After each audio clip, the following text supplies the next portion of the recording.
دنباش بینرین هجا دوی ایواری آقا محمد کلحی ریکانی توشی نخوشی بویه و هاتی راونا کرن بو نخوشخانه آزادی اینها نخوشخانه آزادیه الجير تشاف ديريا تشر يا نوجداران دايا كوريوي كالح محمد دبوما بتر بحث روشاوي كتن كا روشاوي تشايا برای سفدمت باش بیتن بزانیم بابت کنگی نخوش بویا خیراتن سرچوا خودش شویدی بچک گوسینگی من تشتن مجی برا دکتوره وجو اشتباهي جلطة خفيفة بس إن شاء الله تشنيا ما بدي فيها كيف شفام داخل كان داخل المستشفى يمكن ما جديدة خازي دكتور ما شفيدي داخل كده بس الحمد لله أفكار وشو قال كباشا قال بخيرات نسر شفا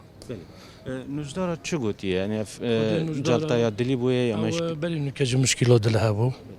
بس نجدارة قلت حتى درجة كدي احتمال أبو قاستر كيف كان هذا و صح كان كباشر وضعه بظن كويس طبعا بس الحمد لله باشا كنا ترسيل سنين الحمد لله إن شاء الله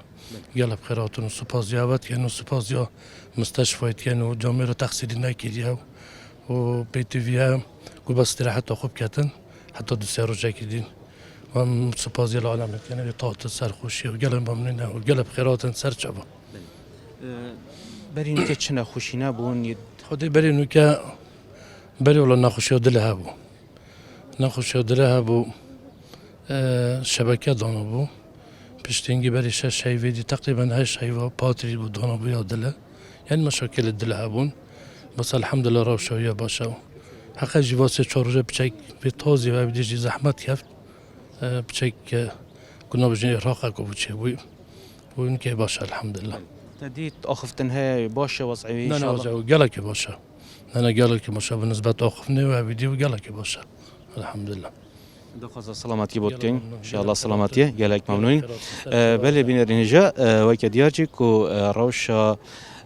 محمد کلحی آقا ریگانی یا باشه وکی